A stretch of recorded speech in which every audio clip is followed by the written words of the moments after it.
think outside the glass. A lot of people tell me I don't like shakes. I'm a shake girl, and I'm using my strawberry life shake, banana, some fresh spinach, some yogurt, but a lot of people don't like shakes. I love them, but let's think outside the glass. A half a cup of oats, 2 scoops of my vanilla life shake. Seed. And you can do this with just a chia seed pudding. I like to put the oats in there. I like the texture. If you're not a texture person, don't put the oats. If you're not a chia seed person, don't put the chias in there. Vanilla is something I love to add to that. You can add your own sweetener. I like monk fruit is a really good sweetener, or raw honey. And then, you can kind of put anything you want in there. This is just what I'm doing here. Great way to up your collagen.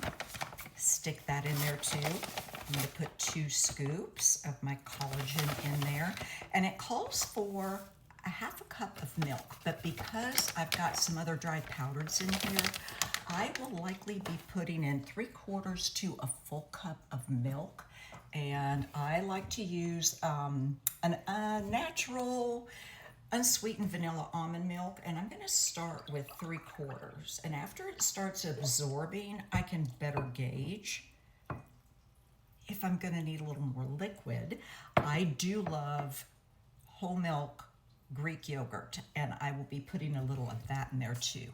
We're down to the end of this yogurt, so I'm just going to put everything that's in here. It's probably about a tablespoon.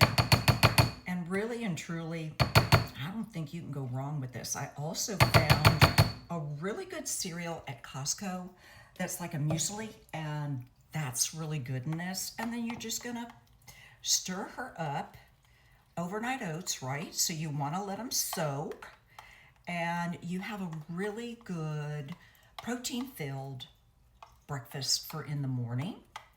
And I know as we age, we need more protein, and it's hard to get the amount of protein that you need.